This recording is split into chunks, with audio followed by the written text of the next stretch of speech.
انیس نے مجھ سے کہا تم کیا کر رہے ہو؟ میں نے جواب دیا مسلمان ہو گیا ہوں اور میں نے محمد صلی اللہ علیہ وآلہ وسلم کی تصدیق کر دی ہے۔ اس پر انیس نے کہا میں بھی بتوں سے بیزار ہوں اور اسلام قبول کر چکا ہوں۔ اس کے بعد ہم دونوں اپنی والدہ کے پاس آئے تو وہ بولی مجھے پچھلے دین سے کوئی دلچسپی نہیں رہی، میں بھی اسلام قبول کر چکی ہوں، اللہ کے رسول کی تصدیق کر چکی ہوں۔ اس کے بعد ہم اپنی قوم غفار کے پاس آئے، ان سے بات کی، ان میں سے آدھے تو اسی وقت مسلمان ہو گئے۔ باقی لوگوں نے کہا جب رسول اللہ صلی اللہ علیہ وآلہ وسلم تشریف لائیں گے ہم اس وقت مسلمان ہوں گے۔ چنانچہ جب رسول اللہ صلی اللہ علیہ وآلہ وسلم مدینہ منورہ تشریف لائے تو قبیلہ غفار کے باقی لوگ بھی مسلمان ہو گئے۔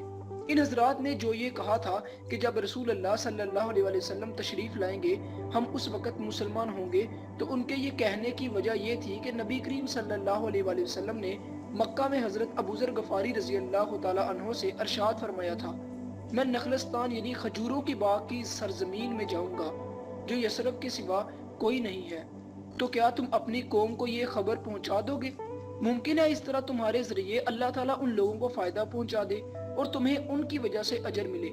اس کے بعد نبی کریم صلی اللہ علیہ وآلہ وسلم کے پاس قبیلہ اسلم کے لوگ آئے، انہوں نے آپ صلی اللہ علیہ وآلہ وسلم سے عرض کیا اے اللہ کے رسول ہم بھی اس بات پر مسلمان ہوتے ہیں جس پر ہمارے بھائی قبیلہ غفار کے لوگ مسلمان ہوئے ہیں۔ نبی کریم صلی اللہ علیہ وآلہ وسلم نے یہ سن کر فرمایا اللہ تعالیٰ غفار کے لوگوں کی مغفرت فرمائے اور قبیلہ اسلم کو اللہ سلامت رکھے۔ یہ حضرت ابو ذر غفاری رضی اللہ تعالیٰ عنہ ایک مرتبہ حج کے لیے مکہ گئے، طواف کے دوران کعبہ کے پاس ٹھہر گئے، لوگ ان کے چاروں طرف جمع ہو گئے۔ اس وقت انہوں نے لوگوں سے کہا بھلا بتاؤ تو تم میں سے کوئی سفر میں جانے کا ارادہ کرتا ہے تو کیا وہ سفر کا سامان ساتھ نہیں لیتا؟ لوگوں نے کہا بے شک ساتھ لیتا ہے۔ تب آپ نے فرمایا تو پھر یاد رکھو قیامت کا سفر دنیا کے ہر سفر سے کہیں زیادہ لمبا ہے اور جس کا تم یہاں ارادہ کرتے ہو، اس لیے اپنے ساتھ اس سفر کا وہ سامان لے جاؤ جو تمہیں فائدہ پہنچائے۔ لوگوں نے پوچھا ہمیں کیا چیز فائدہ پہنچائے گی؟ حضرت ابو ذر غفاری بولے بلند مقصد کے لیے حج کرو، قیامت کے دن کا خیال کر کے ایسے دنوں میں روزے رکھو جو سخت گرمی کے دن کے ہوں گے، اور قبر کی وحشت اور اندھیرے کا خیال کرتے ہوئے رات کی تاریکی میں اٹھ کر نمازیں پڑھو۔ حضرت ابو ذر غفاری رضی اللہ تعالیٰ عنہ کے بعد حضرت خالد بن سعید رضی اللہ تعالیٰ عنہ ایمان لائے۔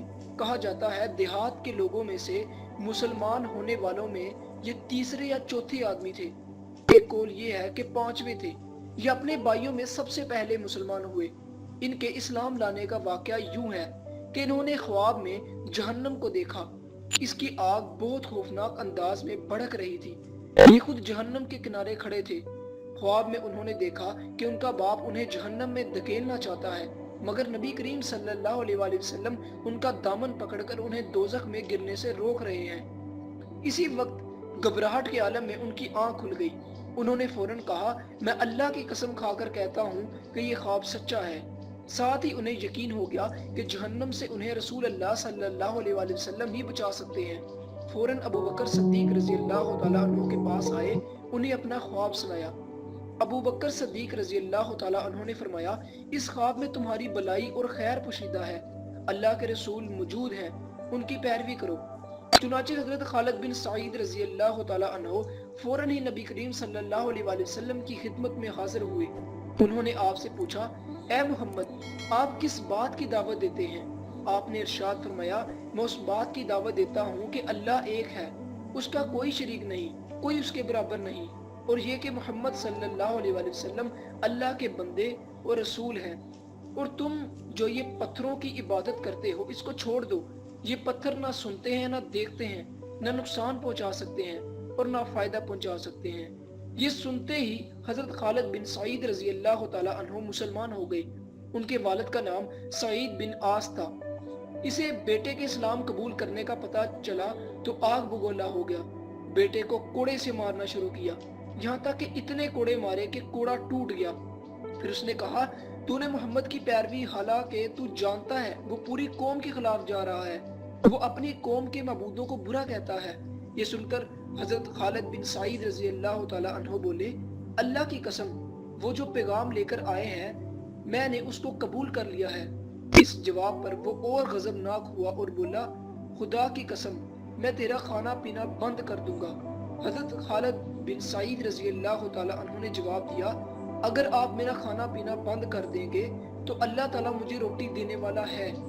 تنگ آ کر سعید نے بیٹے کو گھر سے نکال دیا، ساتھ ہی اپنے باقی بیٹوں سے کہا اگر تم میں سے کسی نے بھی اس سے بات چیت کی میں اس کا بھی یہی اشر کروں گا۔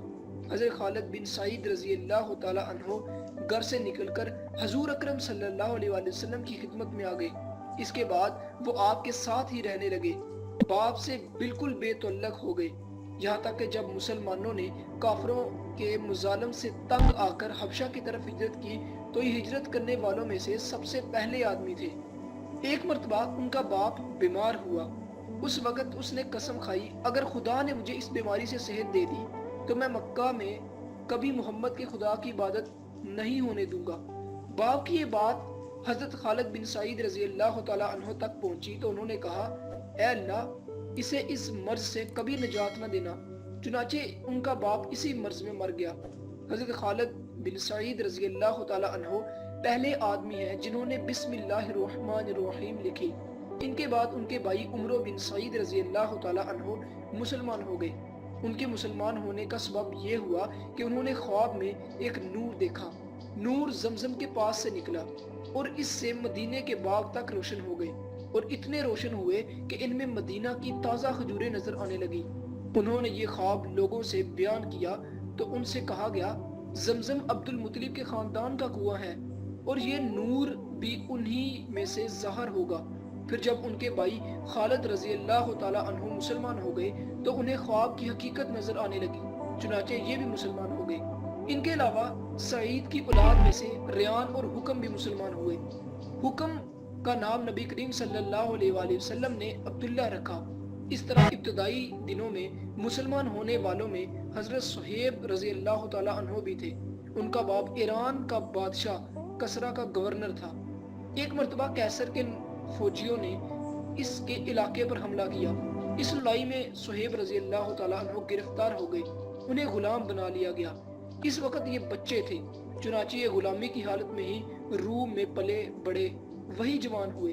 پھر عرب کے کچھ لوگوں نے انہیں خرید لیا اور فروخت کرنے کے لیے مکہ کے قریب عکاظ کے بازار میں لے آئے۔ اس بازار میں میلہ لگتا تھا۔ اس میلے میں غلاموں کی خرید و فروخت ہوئی تھی۔ میلے میں ایک شخص عبداللہ بن جدعان نے خرید لیا۔ اس طرح یہ مکہ میں غلامی کی زندگی گزار رہے تھے کہ نبی کریم صلی اللہ علیہ وآلہ وسلم کا ظہور ہو گیا۔ ان کے دل میں آئی کہ جا کر بات تو سنوں، یہ سوچ کر گھر سے نکلے۔ راستے میں ان کی ملاقات عمار بن یاسر رضی اللہ تعالیٰ عنہ سے ہوئی۔ انہوں نے اس سے پوچھا صہیب کہاں جا رہے ہو؟